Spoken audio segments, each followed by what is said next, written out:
Дорогие друзья, сегодня я покажу вам процесс работы над этюдом фа минор, опус 25 номер 2 Фредерика Шопена.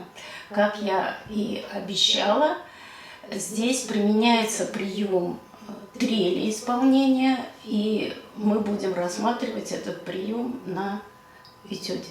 Процесс работы над партией правой руки. Что хочу сразу сказать, вот пришли заметки такие, что иногда зажимаются руки. Вот причина зажатия рук в такого рода фактуре кроется в том, что работают не просто пальцы, а в приеме исполнения трели еще участвует рука. Вот посмотрите, сейчас вам будет видно, вот такое движение. Вот это движение применяется, когда исполняется трель, потому что идет возврат. Вот в данном случае у нас первый палец возвращается.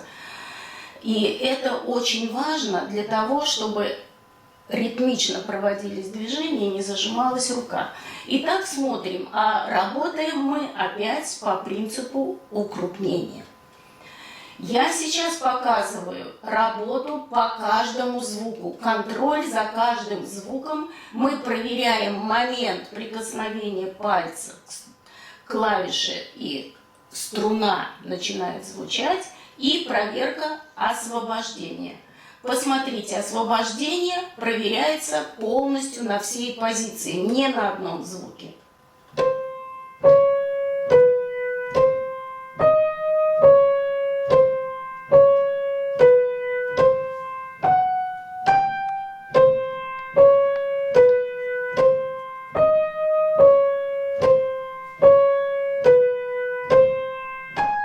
Обратите внимание, вот смена позиции идет. Все пальцы находятся там.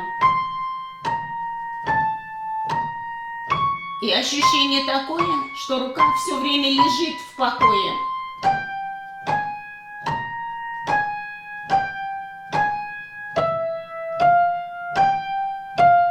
Не забывайте проверять активность мышц спины, чтобы был тонус.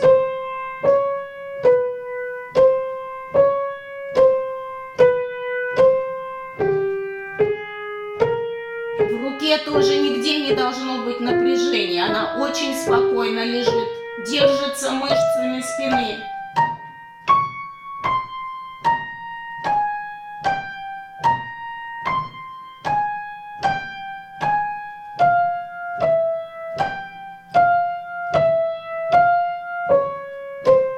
Вот это мы рассмотрели первое предложение.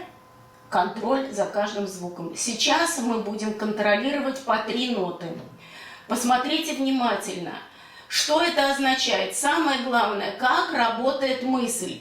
Мы концентрируемся на звуках, попадающих в пульс.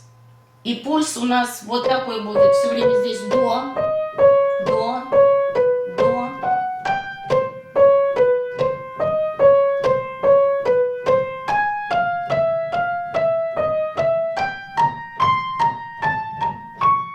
Тоже проверяем покой на позиции.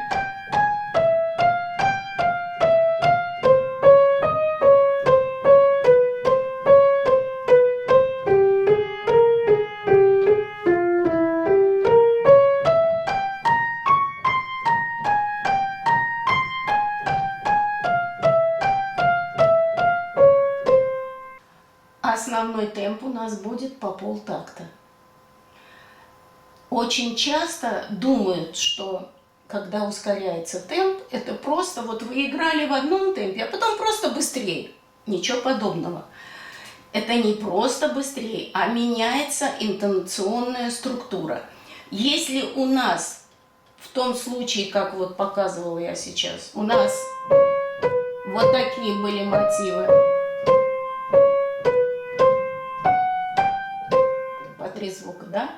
То сейчас по полтакта у нас будет таким образом.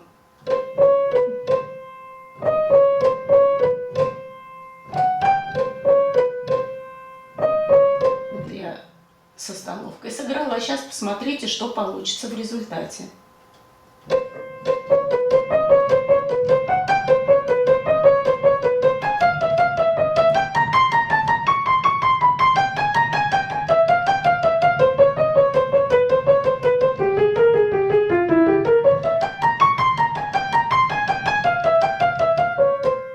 Теперь осталось только начинать ускорять темп.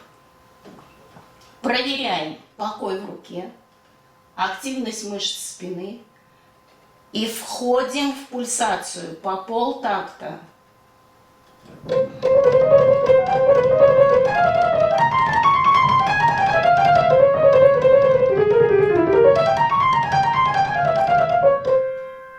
Если начинаются зажимы, значит, нужно вернуться к более медленному темпу и проверить, насколько вы правильно контролируете импульс работы мышц и освобождения. Теперь, что касается партии левой руки. Здесь у нас тоже специфический прием. Посмотрите, во-первых, появляется скрытое двухголосие.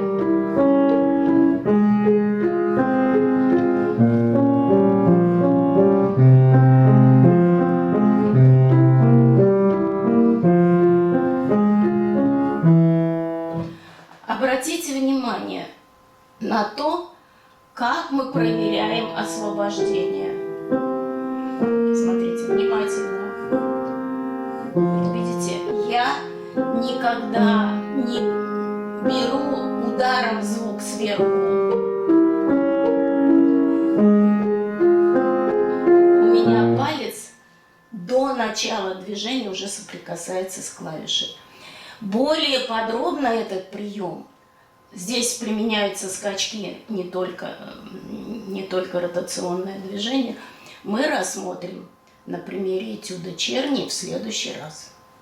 А сейчас посмотрим с вами, какие задачи выносятся на первый план, когда мы начинаем соединять партии рук. Посмотрите, я сыграю в медленном темпе. И обратите внимание вот на что. Для того, чтобы лучше координировать руки, надо их ощущать по-разному. То есть одна должна быть более глубокая, но это чисто такое отвлеченное наименование. Просто она как бы более спокойно лежит, а вторая будет как бы дирижером. То есть в ней будет больше ощущаться пульсация. Посмотрите в медленном темпе. И сейчас нужно концентрироваться на совпадающих звуках по пульсации.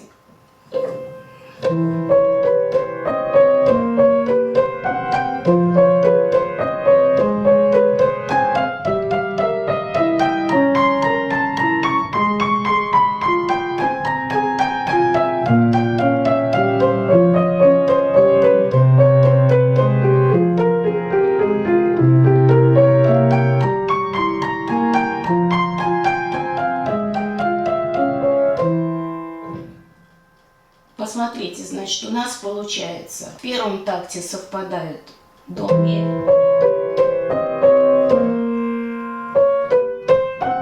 Так, вот эти. И на 2. И можно посчитать на 2, чтобы легче ощущать пульсацию в руке. Не забывайте, вот у нас сейчас начинается этот этюд из-за такта, но нужно обязательно весь такт с самого начала ощущать, как будто вы уже играете.